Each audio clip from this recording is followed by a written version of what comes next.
Hey guys, Chris from the Ultimate Recycler.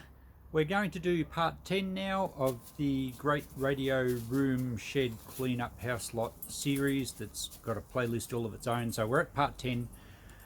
This is kind of another unboxing, but it's more of a, this one's more probably in tune with my recycling mantra. When we clean out a house lot and a shed, we take everything, and I explained this numerous times. We usually save people the price of a skip. We save a lot of stuff going to landfill. And this video is part of the last load we got out of the house, and I don't think there's much value, but I'm going to go through this lot because I think this will be a good teaching exercise. It'll show you exactly what I do with some of this junky stuff that guaranteed when Joe Average cleans out his shed and has to move, he would get a skip in, or he would do trailer loads to the tip. So I'm going to show you how we deal with this sort of stuff, and I think you'll find it interesting, and who knows, we might get a little bit of value out of it. So this was from the last load, the final cleanup. This is only about, probably about a half, maybe not quite a half of what's still in the van. It's been in there for, quite a while. Mind you, I've had a couple of COVID lockdowns, so I haven't been under pressure to empty it. We don't have any more pressing deals at the moment, and I'm just sort of dealing with one box at a time. But I thought I'd get a decent amount out in one hit and do a video. And I don't know what's in half of these boxes. I think Christine packed some. I just threw stuff in as we were cleaning up. And we'll see how we go with sorting it out and processing it, and how little we can actually put in the rubbish bin, what we can recycle, what we might be able to sell, what we can reuse, what I might take home for my own use. So we'll go through it. I won't spend too much time, and we'll do a list at the end, perhaps just to give you a little bit of idea of what value I do get, and we'll have perhaps one box of what we have to throw out at the end, which certainly will be much better than someone getting a skip in and just lobbing all this straight to the landfill. All right, let's start at the front. This box here, or for a start, the timber box I can sell, so there's no problems there. I'll unpack them. Perhaps I'll unpack them as we go, and if I get too boring I won't include it in the video, but I think you'd like to see what happens with average stuff. Well, half a bottle of methylated spirits. I use this stuff all the time for doing furniture and as a general solvent, and I just keep topping my bottle up with all these half bottles I get, so it's almost like I've got a bottomless bottle of some of these solvents for my workshop. So I will make a box, and I'll put that one in the box to go home. Now, what do we got here? Surface protectors. There's only 2 of them. And yeah, there's self-adhesive pads to go under furniture. I'll put them in a box. I might use some of them. We've got polished floorboards at home. But as I build up enough of them, I can put them in the shop for $5 a lot. So I'll take them out because the packaging's not much good. Now that piece is cardboard. We'll have a pile for cardboard. Unfortunately, this plastic isn't recyclable. At least we can't put it in our curbside bins, and it's not technically a soft plastic, so it can't really go to red cycle in Australia, so we'll have to start our rubbish pile with that. I'll just rummage through this box and then we'll make some piles. What do we have here? A microfiber optical sunglass cloth. It looks new, a little bit dusty. Now, if nothing else, I could put that on the free trolley and someone would love it. I have no idea what they're worth to buy. I don't think I'm going to bother trying to price it, but I may make up an assorted box of cleaning products. So I've got a couple of options with that one, and we'll see how these options pan out at the end of the day. We have a pressure pack here of Dry Glide. It's probably like a silicon-based or Teflon PTFE. That's handy for getting cupboard doors and things to slide. I'll probably take that to my workshop. We have a vintage P-plate. Now, I'm not sure if you have a system overseas, but in Australia we have an L plate for a licensed driver, or a learner driver, not a licensed, a learner driver, and then P plate is for a probationary. This is an old style one. They don't use these ones anymore. I think they have green Ps. I don't think it's saleable. I'm not sure. We'll put that aside for the moment. We'll work out what to do with that later. We have some safety goggles here. They look quite usable still. The strap's not broken, they're just a little dusty. They might go to the free trolley. And it looks like we have a heap of leather belts in here. Pieces of leather are always handy. And we have some gloves. Is that a leather glove? It is too, vintage leather glove. So a pair of those might actually sell. But a lot of the other leather strapping I'll just put in a box. Because there are always people looking for bits of leather for various jobs. That looks like a bit of rubber. That's probably not much good. That could be some wire to go in our scrap bins. There's the other leather glove. Well, that's good. We should be able to sell those. This nylon type strapping probably isn't much good, but again, I might make a box lot up of just assorted strapping material. Someone might find a use for it. There is a fabric one here. And what do we got? More leather. That looks like some sort of harness, perhaps a dog muzzle, maybe. And a heavy piece of looks like poly pipe, or it's probably a rubber pipe. That might be handy bushing for something that's quite thick. It's not super hard, it's still flexible. We might make up a box of assorted shed bits along those lines. Alright, doesn't appear to be much value in here. What's this? This is the sole of a shoe. Sturdy sole leather, superior butt quality. That's interesting. Well, it's good quality leather, so we might group all the leather together, and someone into craft work might have a use for that. Alright, I'll empty this box out and we'll make room for the next one. I'm not sure what's in this cardboard box. I would have had a look in the shed, but I don't remember. Oh, okay, it looks like it's preserving gear. Fowler's Pergola preserving wax. Oh, we have just some random jars. Well, I'll use the jars. No worries there, because I sell all sorts of random stuff in my shop in jars, so they're handy. We've got some, looks like more wax. Now, I'm not sure what you use the wax for with preserving. Maybe once you put, it's paraffin wax, so it'd probably have a lot of uses, but I think it's for sealing the jars before you put the lids on. So that will certainly have a use with Fowler's people that like to preserve fruit.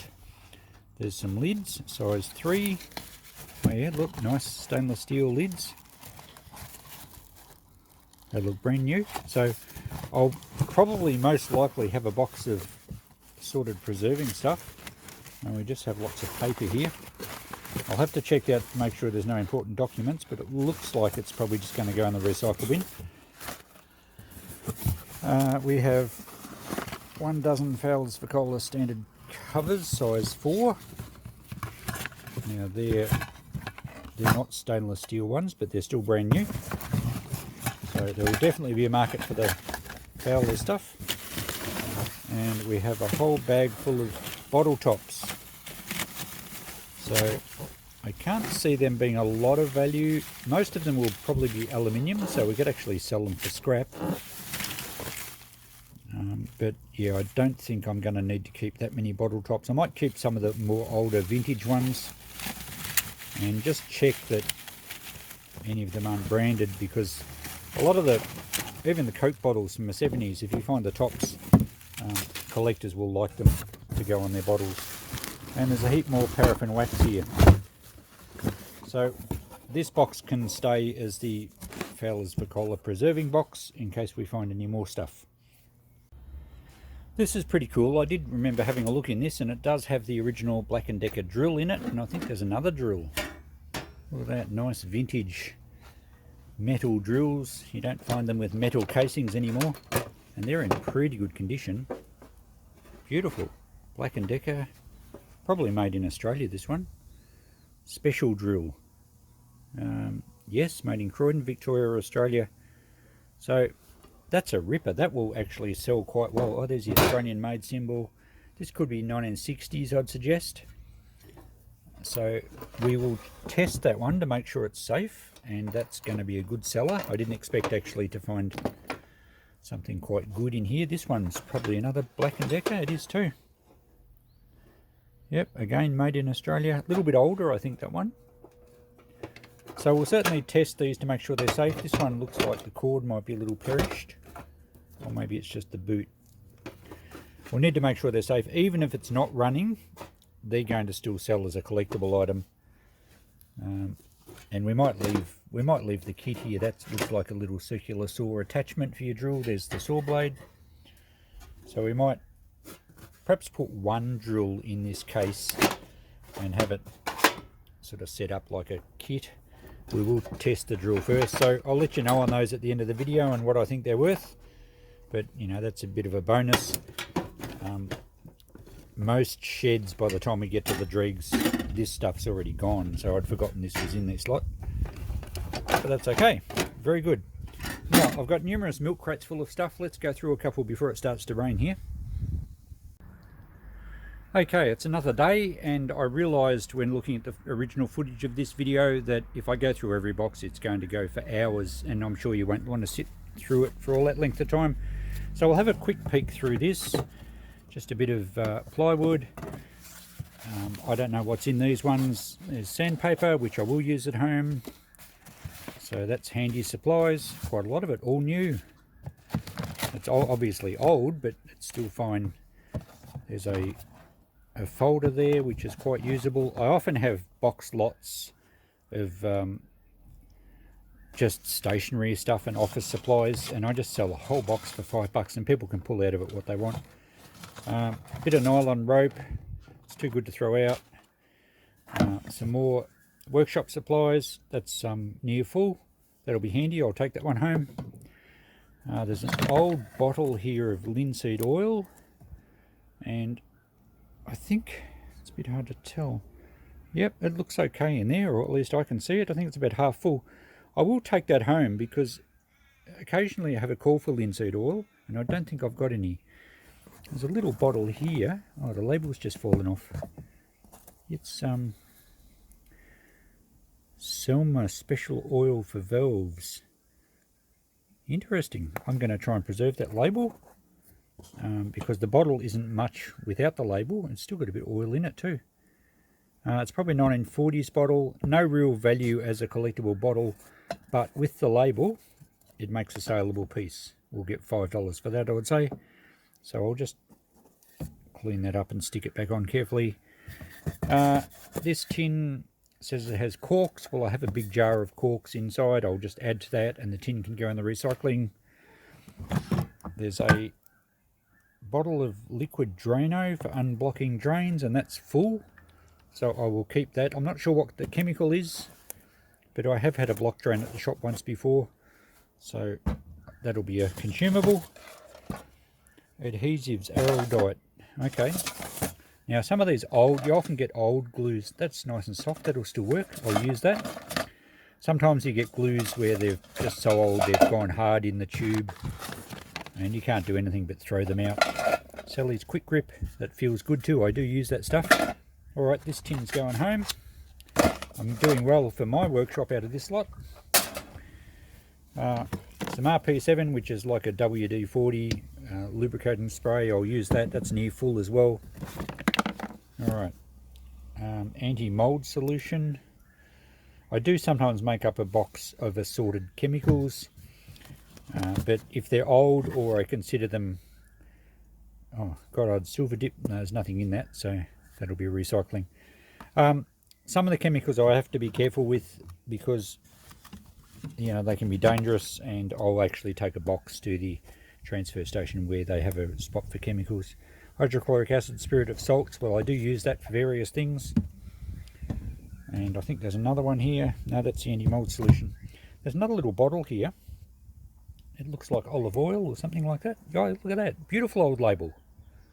That's a really nice piece. Still full. We'll clean that up. We'll get $10 for that one. So we're going to get a bit of value here.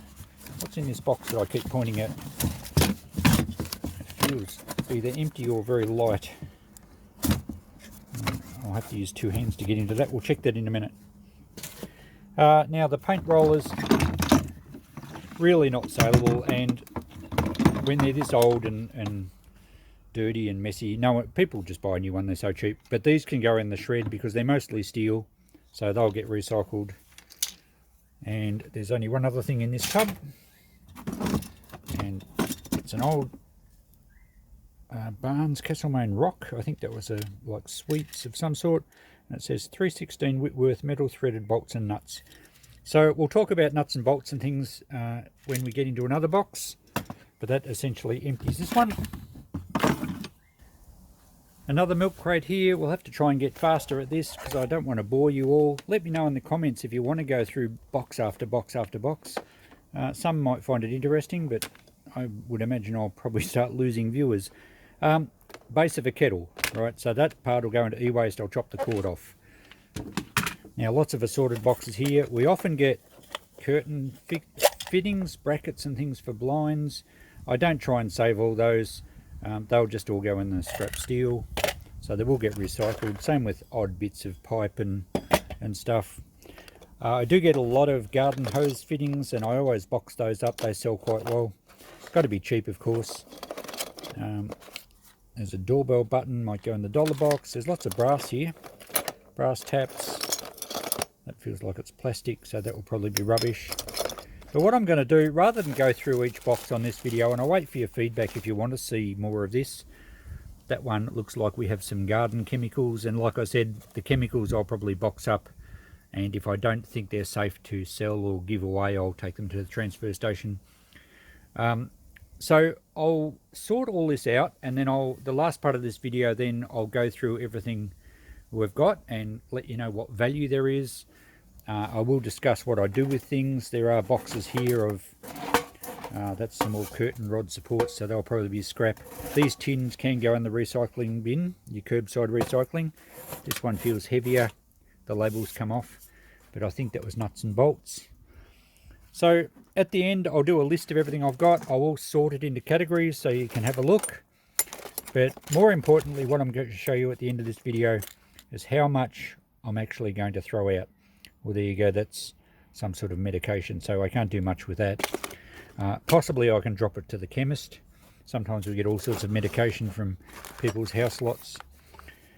Plastic pipe fittings, sink and bath plugs. So there's going to be lots of assorted box lots. I'm going to get a bit of hardware to take home as well.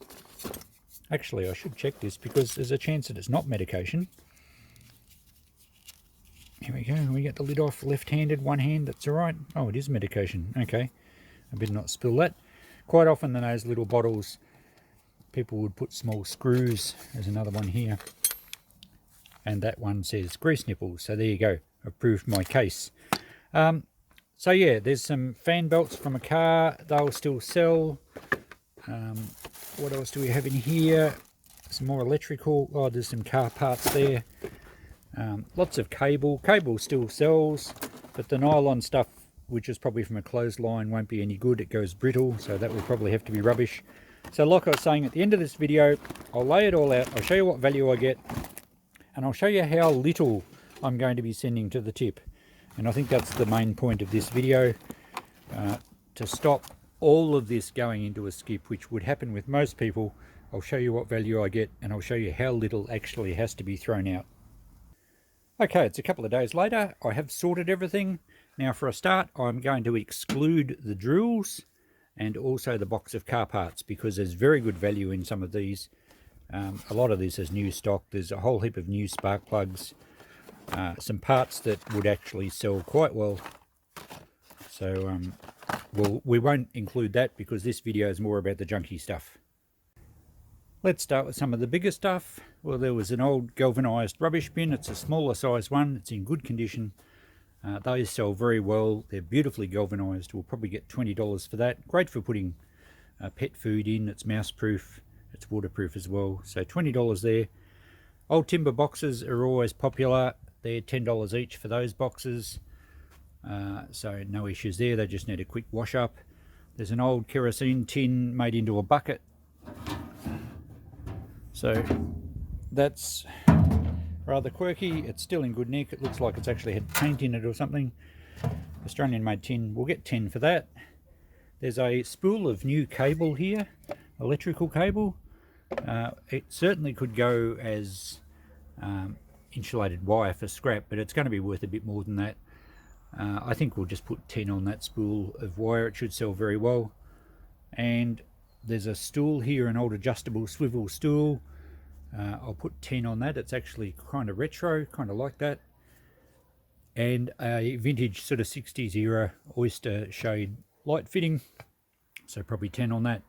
Now, for those of you that don't have a shop, what could you do with this stuff? Well, certainly the metal items can go in the pressing steel if you need to. Timber boxes, well, if you really had to get rid of them, they could be firewood. They certainly shouldn't go to landfill. And the wire, of course, is quite valuable. I think it's paying up near $4 a kilo at the moment. Same with the stool, that could go into shred. The light fittings probably the only thing, although this part's aluminium, but the light fitting's a bit hard to do much with if you don't have any way of selling it. The only other thing on the bench at the moment is a whole heap of old Hessian bags. They were sugar bags. And had they been in good condition, I would have sold them. But they've all been cut open, so they're really just basically sheets of Hessian. So I don't think I'm going to try and sell them, but certainly though worms will eat the Hessian, so there's no issues with disposing of those. That I can lay them out on top of compost bins to act as a sort of doona, and the worms will eat them away. So they can certainly be incorporated into the compost. So nothing on this table can go to the tip. I'll write down some figures. Okay, that's got the first lot written down. I'm under pressure here to finish this before it starts raining, so we'll see how we go. Alright, this next lot. We had a box full of assorted Fowler's Vicola preserving jars. You saw some of the lids. I'm going to put $20 on that box lot. Oh, we might make it 10 so it moves quickly. These jars are all very common sizes, so there's no real value in that. The lids and whatnot are certainly going to be of good value for someone that wants them. I did pull out though these separate clips. These are branded Fowler's Vicola, but they're known as a peg top lid clip to suit the lids, special lids. They're old and they're quite hard to get, so I might even throw those on eBay. Let's write a nominal figure of $10 on those, but look, they may get 30 on eBay. I'm not sure. It's worth trying. We'll write down 10 for those. We'll write down 10 for the box of common stuff, and that included the some of the paraffin wax. So, all right, and we have here a bucket full of all those leather bits and pieces. I'm just going to put $5 on that. There's some good old leather in there, a few belts. $5 a lot in the shop. We also have another $5 box lot here of hose fittings. Some of these are quite good. This sprinkler head is even a die cast one, and I have got $5 for those alone before, so we'll say 5 for that lot. These items are from a Sunbeam Mixmaster. This is a juicer attachment that fits on top of the Mixmaster. I've sold these before, and all the little fittings are there for it. I'm going to just value that at 5, although I have sold them at 10 before. And the beaters, one of them is not much good, so we've got one good set at 5. We might throw the whole lot. Actually, we'll put 3 at 5. That gives them a spare. This one can go in the scrap steel. We also have a insect sprayer here. It's a vintage one, probably 1970s, I would think. The really early ones can get a lot of money. I'm just going to put 10 on this one. People like advertising items, and some people collect insecticide type stuff. So we'll put, what did I say on that? I think we'll try 10. And there's another little bucket here full of all the twine. Sisal lashing, brand new. There's some rope here, Sisal rope. Some old hay-band type twine. It's all ropes and twines. We'll just put $5 on that lot as well. A few little things at the front here. I cleaned these bottles up. Came out really well. We're definitely going to get 10 for the olive oil. And cleaned the label up on that one. We'll put 5 on that bottle as suggested earlier. They're nice little bottles. Some tools here. I think this one is for dressing up a grinding stone. So I'm not sure if we'll get 5 for that or not. If I don't, we'll put it in the $1 box. I'll certainly get 5 for this one. It's for reseating a tap, a water tap. So it basically cuts a new seat where the tap washer fits against. I've sold those before. We'll get 5 for that easily. These are really nice brass sprayers, quite vintage ones. It's got a registration number on it, Big Boy sprayer. So we'll go $5 each on those. And a cool little, I think this is a grease gun. It's tiny. And you just wind it up. It's got a plunger in there. I had a look and it all works nicely. We'll go 5 on that one as well. Alright, let's write down some figures for this lot. And we better hurry up and get through the rest of it. Now this is all the stuff that I didn't feel was worth pricing separately. Sometimes I put boxes out the front of the shop for $1 a pick, but it does mean me carrying the boxes out and in and out and in, and half the time it's not worth it. I do have a box of assorted shed things that I might add some of them to, but for the purposes of this video I'm not going to write down any prices here, but most of it would sell for $1. In fact, these garden secateurs, I could probably clean them up and get $5. They appear to be in good nick. But what I'm going to do with this stuff, I'm going to put it out the front of the shop for free. There's some new paint rollers. There's a nice brush here that's in pretty good condition. There's a billy lid, and isn't that rhyming slang for kid? So someone might be after one of those. In fact, I do have a box in the shed where I keep random lids because sometimes I'm looking for them, so I might even put that one out there. There's a ball pump here, and it actually works fine. Or maybe it's for a blow-up mattress, I'm not sure, but it does work.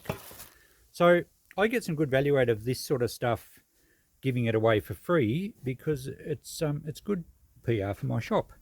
There's a lot of stuff here that certainly, you know, if you went to buy it looks like it's a new chuck for a drill.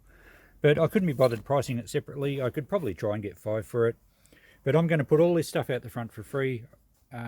It'll get rid of it. Someone will find it useful. It's good PR for the shop, and it saves it going in the bin. So that's quite a substantial amount of stuff there. We don't have much left. We just have some more odds and ends, some stuff that's going home, and a little bit of scrap. So let's have a look at that next. This stuff has no real value to write down, but again, it's stuff that I just add to boxes. I'll put that folder in with some stationery stuff. I've got a jar for old corks inside that I do sell when they get full. There's lots of random little bits and pieces here. Springs sell. I'll add that to a jar of springs I've got going. There's some circlips. These are the felt pads. I think I'll take them home. Some hose clamps. Just random bits and pieces. There's some Teflon tape for plumbing. I add a lot of these boxes to these parts to various jars and box lots that I put in the shop. I might keep these stopper feet because they're handy sometimes when I get chairs in that need new stoppers. But a lot of these other bits of hardware, they're not worth writing down individually, but they will add to, there's a group of Allen keys there, they will add to box lots to sell through the shop. Likewise, a bit of hardware here, I'll put that into a jar. When the jar's full, I'll get $5 for it. These wood bolts, some of these are brand new. I usually, when I get a large enough tin of those, they'll sell quite well. And likewise, some just general bolts here. See, these sell really well. Farmers, hobbyists, you know, home engineers, anyone. You go to a hardware shop and buy a bolt like that. You know, you can spend a lot of money if you have to go off and buy one bolt at a time to do jobs. So I find box lots like this sell really well through the shop. Just a tip with sorting stuff, when I sort all these tins, I tip them out into a large flat plastic tray. And I use a plastic tray because I sort them with a magnet. Exhibit A. This is a microwave magnet. Really handy for sorting out lots of hardware. It not only helps you sort without picking up all the dirt and grime. So if you've spread the box lot out on a tray, all the rubbishy bits get left behind. Get off there. But it also helps you sort bolts, ferrous from non-ferrous. So these ones are non-ferrous. That one there and that one there will be stainless steel, and I just touched them with a file. There's silver underneath, they're very hard. I'll make a separate tub of stainless steel bolts because they'll sell better. That one is brass, and so is this one. And again, you can tell with the file because brasses are really yellow and it's much softer than stainless steel. So if they're useful brass bits, I might put them in a tray or a jar for brass hardware. That one's more of a specialised item. The nut probably can go in the jar, and the bolt is unlikely anyone would ever use a countersunk bolt like that. It's obviously a specialised item. I'll throw that in with the brass scrap. Speaking of scrap, here's our brass. That was all the pieces that I didn't really consider were worth selling, mostly second-hand little plumbing fittings and bits and pieces. There's some pins out of a little double adapter that wasn't worth selling. They add up to quite a bit. There's about 1 1/3, 1.3 kilos, and brass is up to $7 a kilo, so we're looking at, what, almost $10 there. Amazing, a little bit of brass can be $10. So always worth grabbing. Sometimes I get heaps more brass out of shed lots, especially when you get a lot of old taps and larger household plumbing fittings, but worth separating there. The other scrap metal we had was a little bit of insulated wire, which is paying not far from $4 a kilo, but there's not enough there to weigh. The bits that I've chopped off the cords can go to the e-waste the transfer station. Some other little bits of scrap. When I'm sorting tins, you find bits of die cast or cast zinc. There's some brass, irony brass, and a little bit of stainless steel. I think there was another bit somewhere I'd already thrown in the stainless steel bin. I'm not going to weigh that up. And also there's just random bits of steel which goes as shred basically. Old roofing nails aren't worth trying to sell. Even new ones are hard to sell these days. Most people use tech screws. But I've used some of these tins to put them in. Just lots of rusty little bits of wire and things that aren't worth separating to sell. Bit of dirty cable. So I'm not going to weigh that up either. It's probably about $1 worth. So I'll add the $10 of brass to our list. And that pretty well sums it up, other than what I'm taking home, which I'll show you in a tick, down in those crates. Or I'll show you now. I've kept some of this small hardware because it's great to have these old vintage screws when you're doing up old radios and things. So they will be handy. There's lots of workshop consumables, which you saw in the first part of this video. And also Christine informs me that we could use all this stuff for the garden. So that's going home. So there we go. All I've got left now is to show you how much rubbish is going to go to landfill. Hang on a tick before we get to the rubbish. Let's have a look at the recycling.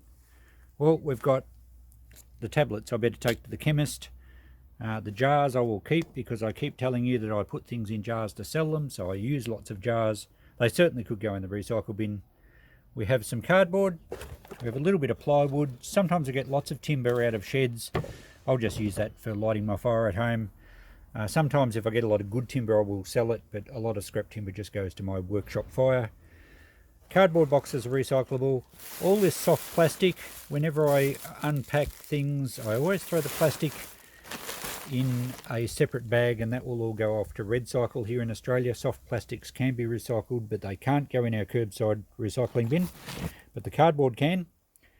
If you don't have a use for the tins, and sometimes I keep them, and especially larger paint cans, I keep them to put all small nails and screws and hardware in to go for scrap. But they can all go in the recycle bin anyway. There's no issues there. None of these tins are actually old enough to be collectible or valuable. They're all in metric.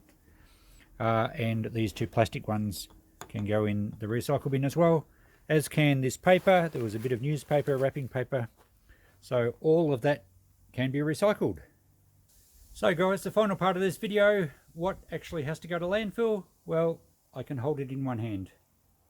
Look at that. That's all I'm going to throw out, and it's really only the plastic container because it's cracked. Otherwise it would be useful to put something in, but that's all that's going to go out in the bin from this entire lot.